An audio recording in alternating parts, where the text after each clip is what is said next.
Enfrentar perseguições e ainda assim viver uma vida feliz. Nosso texto base hoje é o Salmo 27. E a palavra do Senhor diz: o Senhor é a minha luz e a minha salvação, de quem terei medo? O Senhor é a fortaleza da minha vida, a quem eu temerei? Quando os malfeitores me sobrevêm para me destruir, meus opressores e inimigos, eles é que tropeçam e caem. Ainda que o exército se acampe contra mim, não se atemorizará o meu coração, e se estourar contra mim uma guerra, ainda assim terei confiança. Uma coisa eu peço ao Senhor e a buscarei, que eu possa morar na casa do Senhor todos os dias da minha vida, para contemplar a beleza do Senhor e para meditar no seu santo templo, pois no dia da adversidade ele me ocultará no seu abrigo e no interior do seu tabernáculo me acolherá.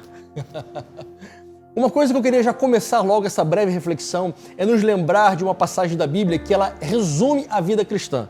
2 Timóteo 3,12 diz assim: todos os que querem viver piedosamente em Cristo Jesus sofrerão perseguições. Isso não é uma possibilidade, isso é um fato. Então, se você decidir viver uma vida para agradar a Deus, saiba, você vai ser perseguido. Isso me faz até fazer uma pergunta para você refletir. Se você não tem sido perseguido por causa da sua fé, reveja a sua fé. Porque se você for viver uma vida a Cristo, uma fé genuína, em algum momento da sua vida, ou na maioria dos momentos da sua vida, você vai ser perseguido em graus menores ou maiores do que outras pessoas. Mas o fato é que quem for viver uma vida para Deus vai ser perseguido. E talvez você pode pensar assim, mas qual é a lógica disso? Se nós cristãos, filhos de Deus, só queremos fazer o bem, por que a gente vai ser perseguido? Mas Jesus já avisou isso, ele já explicou o motivo. Aqui, por exemplo, em João capítulo 15, versículo 18 em diante, vê se você lembra desse trecho da Bíblia. Se o mundo odeia vocês, saibam que antes de odiar vocês, também odiou a mim.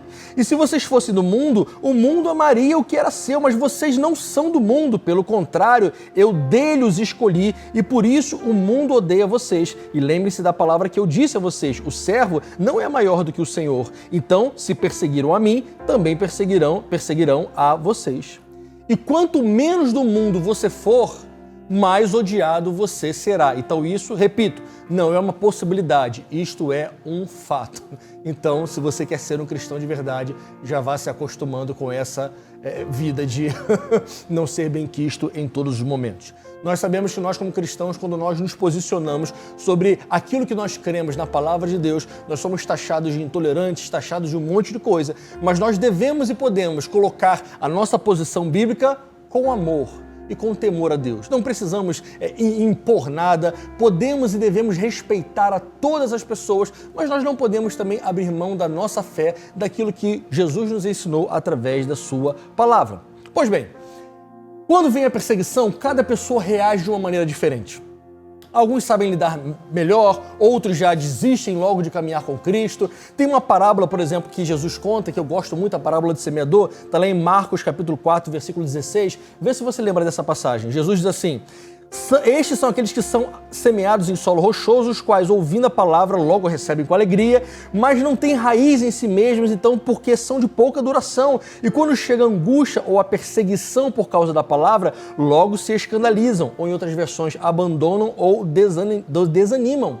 Ou seja, tem pessoas que ao serem perseguidas já logo desistem de caminhar com Cristo, já desistem da igreja, já desistem do caminho do Senhor. E isso sempre foi assim. Essa parábola Jesus contou há quase 2000 anos atrás. Os milênios se passaram e as pessoas continuam desistindo de caminhar com Jesus por causa da perseguição. E você pode perguntar, então, pastor, como é que a gente tem que reagir no meio da perseguição? Como é que a gente tem que fazer? E existe alguma forma que a Bíblia diz que devemos reagir perante a perseguição? Sim. A Bíblia diz, Jesus fala lá em Mateus capítulo 5, olha o que Jesus fala. Bem-aventurados, ou seja, mais que felizes, são os perseguidos por causa da justiça, porque deles é o reino dos céus. E bem-aventurados são vocês quando por minha causa vos insultarem, perseguirem, mentindo, disserem todo mal contra vocês. Alegrem-se e exultem, porque é grande a vossa recompensa dos céus, porque assim também perseguiram os profetas que viveram antes de vocês. A gente sabe disso, então, deveríamos nos alegrar nas perseguições, mas não existe um botão que a gente aperta em nós e ativa o modo alegria na perseguição. Não é assim que funciona. A gente sabe que é uma decisão e a gente também sabe que não é tão difícil assim. Mas eu queria, em breves minutos, mostrar para nós aqui através da palavra de Deus como é que esse salmo que a gente leu, o Salmo 27, foi um salmo de Davi, e como é que Davi conseguiu viver uma vida de alegria intensa no meio de perseguições tão intensas quanto. E aplicando esses poucos versículos que nós lemos aqui na nossa vida, nós poderemos ter uma vida mais que feliz. Quando Davi começa esse salmo, ele diz que o Senhor é a luz e a fortaleza dele. Luz porque muitas vezes as pessoas que tentam nos perseguir e tramar coisas contra nós fazem no escondido. Ou seja, eu creio que Deus trará luz a todos os planos encobertos para tentar destruir a nossa vida, para tentar fazer-nos cair em armadilhas. E Deus também é a nossa fortaleza porque nós não temos forças em nós mesmos para muitas vezes reagir contra o ataque, porque quem ataca muitas vezes é mais forte do que quem defende. Lembre-se, por exemplo, de Davi se defendendo contra Golias, contra leão, contra urso. Ele era o mais fraco, mas em todas as vezes ele venceu porque quem lutou por ele foi o Senhor Deus Todo-Poderoso. Então não esqueça, se você está sendo perseguido e em algum momento da sua vida você vai ser pela sua fé, não esqueça, o seu perseguidor certamente vai ser mais forte que você. Mas não esqueça também que o seu Deus ele é mais forte do que qualquer perseguidor que se levantar contra você por causa da sua fé em Cristo. Aqui no versículo 2, eu gosto muito dele. A Bíblia diz que quando os malfeitores vêm para me destruir, eles é que tropeçam e caem. Eu lembro de uma história da Bíblia que eu amo com todo o meu coração. É uma história que está lá em 2 Crônicas, capítulo 32, versículo 14, a história de Senaqueribe. Eu vou ler aqui bem rapidinho, porque talvez você não conheça. Olha que história sensacional. De todos os deuses daquelas nações que os meus pais destruíram, o qual deles foi capaz de livrar o seu povo das minhas mãos? E isso é o rei Senaqueribe falando para o povo de Israel, tentando assustá-los, porque ele estava tentando destruir o povo de Israel. E como o Deus de vocês será capaz de livrá-los das minhas mãos? E o Senhor então enviou um anjo que destruiu todos os homens valentes, os chefes, os príncipes dos arraiais do rei da Síria, e este com o rosto coberto de vergonha voltou para a sua terra. E quando ele entrou no templo do seu Deus para o adorar, ali os seus próprios filhos o mataram à espada. Essa é uma história impressionante porque Senaqueribe ele tinha realmente um currículo impressionante. Os seus pais derrotaram muitas nações.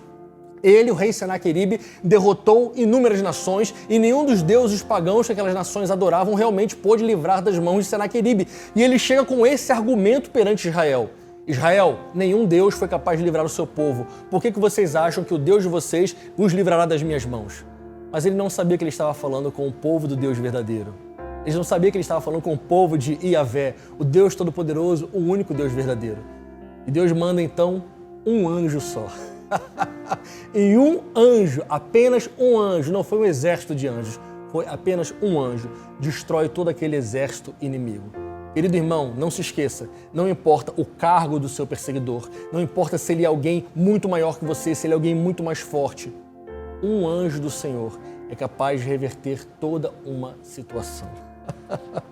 Aqui no versículo 4 e 5 já, quase caminhando para o fim, a gente relembra também, diz assim, ainda que um exército inteiro se acampe contra mim, não se atemorizará o meu coração, mesmo que estoure uma guerra contra mim, ainda assim eu terei confiança. Davi experimentou isso na sua vida, foram várias vezes em que muitas pessoas se levantaram contra ele. O rei Saul, por exemplo, em determinado momento, levantou milhares de pessoas para o perseguir. Davi, aquele menino magrinho ali, foi perseguido por milhares de pessoas. E é aqui, nesse ponto, que reside o segredo. O segredo de você conseguir viver feliz em meio à intensa perseguição. Aqui no versículo, esse que nós lemos aqui, o último, versículo 5, ele fala uma coisa que eu acho tremenda. No dia da adversidade, tu me ocultarás no teu abrigo, me esconderás no interior do teu tabernáculo, me acolherá e me porá no alto de uma rocha. Esse interior do tabernáculo, nas versões mais antigas, ele usa uma palavra muito interessante, recôndito do teu tabernáculo. Essa aqui, para a gente ganhar tempo, eu não vou ler essa parte da história, mas se você lembrar, numa dessas caçadas que Saul fez a Davi, ele entra numa caverna, rei Saul, e ele não sabia que Davi já estava dentro dessa caverna. Foi uma coincidência feita por Deus, só que Davi estava lá no recôndito da caverna. Ele estava lá atrás, escondido, e quando Saul entra, ele só vê aquela escuridão, ele não sabe que Davi estava ali. Davi, então, que poderia ter matado o seu inimigo Saul, ele não faz. Ele chega por trás, furtivamente, corta um pedacinho da orla da capa de Saul e depois do tempo, ele mostra, Saul, olha aqui, eu poderia ter te matado, mas não matei. Está aqui, ó, uma orla do seu manto para mostrar que eu não tenho nada contra você. Ou seja, Davi estava escondido no recôndito daquela caverna. E aí Davi usa essa expressão nesse salmo e diz: no recôndito do teu tabernáculo o Senhor me ocultará. Talvez tenha lembrado dessa situação. Recôndito do tabernáculo, sabe o que significa também? A parte mais escondida do tabernáculo, ou seja, o Santo dos Santos, que para nós significa e representa a presença de Deus. Quando você estiver sendo perseguido, meu irmão, minha irmã, o lugar que você tem que estar é no centro da vontade de Deus e na presença de Deus, escondido na presença do Senhor. Você não precisa tentar ir contra a pessoa que está perseguindo você com a mesma força, e tudo que a pessoa está fazendo contra você, você vai lá e faz também de igual forma. Não é assim que se luta, não é assim que se vive uma vida feliz no meio da perseguição. Você vive no meio da perseguição, no recôndito do tabernáculo do Senhor, escondido nos braços do Senhor, no Santo dos Santos, no local da adoração. É nesse local, no tabernáculo, na casa do Senhor, que nós devemos estar escondidos e abrigados em momentos de severa perseguição. Jamais se esqueça, o teu Deus é maior do que qualquer perseguidor. Ele é maior do que qualquer coisa.